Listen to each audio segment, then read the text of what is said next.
ప్రభు యొక్క ఘనమైన నామాన్ని బట్టి ప్రతి ఒక్కరికి వందనాలు. ఉదయకాలాన్ని దైవ సన్నిధిలో నీవు ఆరాధన చేసినట్లయితే దేవుడు నీ కృపనిచ్చి నడిపించడానికి అని శక్తిమంతుడే ఉన్నాడు. ఎక్కడైతే ఆయన నామాన్ని బట్టి ఆరాధన జరిగించబడుతుందో, యథార్థమైన హృదయంలో నుంచి ఆరాధన కుమరించబడుతుందో, అక్కడ దేవుడి యొక్క నడిపింపు స్పష్టంగా ప్రతి ఒక్కరు కూడా చూస్తారు. ఏ సహాయం అందలేనటువంటి సమయంలో ఏం చేయాలో తోచలేనప్పుడు ఖచ్చితంగా దేవుని సహాయం కోసం ఎంతోమంది ఎదురు చూస్తూ ఉంటారు, కానీ ఎదురు చూడడంలోనే ఉండిపోతారు తప్ప ఆరాధన చేయడం ద్వారా అన్ని విషయాలు విడుదల పొందుకుంటామనేటువంటి సంగతి వారి హృదయంలోని పుట్టాలని ప్రభు అయితే ఉదయకాలని మాట్లాడుతూ ఉన్నారు. 2 రాజుల గ్రంథము 3వ అధ్యాయము 7వ వచనం నుంచి, యోధారాజుని యెహోషాపాతునకు వర్తమానం పంపి, మోయాబు రాజు నా మీద తిరుగుబాటు చేస్తున్నాడు, నీ వచ్చి నాతో కూడా మోయాబీలతో యుద్ధం చేసదు అని అడుగగా అతడు, నేను నీ వాడినే ఉన్నాను, నా జనులు నీ జనులే, నా గుర్రములు నీ గుర్రములే, నేను బయలుదేరి వచ్చిందని ప్రత్యుత్తరం ఇచ్చాను. మనం ఏ మార్గమున పోదుమని యెహోషాపాతు అడగగా అతడు, ఏదో అరణ్య మార్గమున పోదుమని చెప్పాను.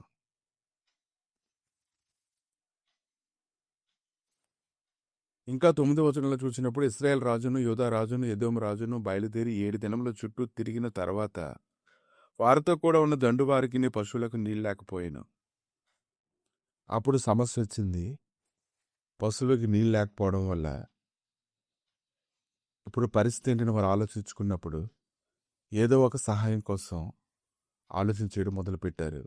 యెహోషాపాతు అయితే, మన యెహోవా యొద్ద విచారణ చేయడానికి యెహోవా ప్రవక్తలో ఒకడైనా ఇక్కడ ఉన్నాడా అని అడిగినప్పుడు, ఇశ్రాయేల్ రాజు సేవకుల్లో ఒకడు ఏలియా చేతుల మీద నీళ్లు పోయి వచ్చిన షాపాతు కుమారుడని ఎలీషా ఇక్కడ ఉన్నాడని చెప్పగా, అతను ఎదుగు వెళ్ళినప్పుడు ఎలీషా ఇశ్రాయేల్ రాజును చూసి, నాతో నీకు నిమిత్తమేమి, నీ తల్లిదండ్రులుచుకున్న ప్రవక్త యొద్దకు పంపని చెప్పాను.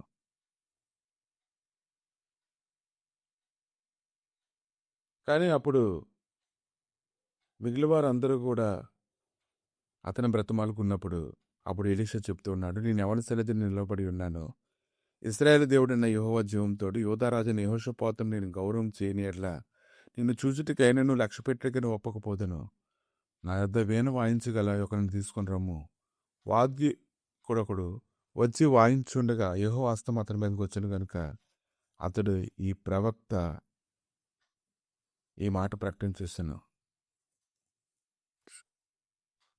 ఇక లేఖనాలు కానీ ధ్యానిస్తున్నట్లయితే, ఎలీషా అనేటువంటి సేవకుడు ఒక మంచి విషయాన్ని అక్కడ తెలియపరుస్తూ ఉన్నాడు. ఆరాధన చేసినప్పుడు దేవుడు ఖచ్చితంగా మాట్లాడుతున్నటువంటి గొప్ప సహవాసం ప్రత్యక్షతలో ఉన్నప్పుడు అతడు దాన్ని చేస్తూ ఉన్నాడు. ఈరోజు నీకు ప్రత్యేకంగా ప్రభువునికి నడిపిస్తూ ఉన్నప్పుడు, ఆరాధన చేయమని ఆజ్ఞ ఇచ్చినప్పుడు గొప్ప కార్యం అక్కడ జరగడం చూస్తావని తెలుసుకోవాలి. నా యొద్దకు వీణ వాయించగల ఒకరిని తీసుకొని రమ్ము. వాద్యకుడు ఒకడు వచ్చి వాయించుండగా యెహోవా హస్తం అతని మీదకి వచ్చాను గనుక అతడి మాట ప్రకటన చేసిన. యెహోవా సెలవిచ్చిందేమగా, ఈ లోయలో చాలా గోతులను త్రవ్వించుడి. యెహోవా సెలవిచ్చిందేమనగా, గాలియే గాని వర్షమే గాని రాకపోయినను మీరున్న మీ మందలను మీ పశువులను త్రాగుటకు ఈ లోయ నీళ్లతో నిండును. ఇది యెహోవా దృష్టికి అల్పమే. ఆయన మోయాబీలను మీ చేతికి అప్పగించును. మీరు ప్రాకారం గల ప్రతి పట్టణమును, రమ్యమైన ప్రతి పట్టణమును కొల్లపెట్టి మంచి చెట్లనెల్లా నరికి నీలబావులన్నింటినీ పూడ్చి సమస్తమైన మంచి భూములను రాళ్లతో నిలిపివేయుదురు అన్న. ఉదయ నైవేద్యం అర్పించే సమయమందు నీళ్లు ఏదో మార్గంలో రాగా దేశం నీళ్లతో నిండెను. తమతో యుద్ధం చేయుటకు రాజులు వచ్చున్నారని మోయాబీలు విని అల్పులనేమి గనులనేమి ఆయుధములు ధరించుకొనగలిగిన వారిని అందరినీ సమకూర్చుకొని దేశపు సరిహద్దులో నిలిచిరి.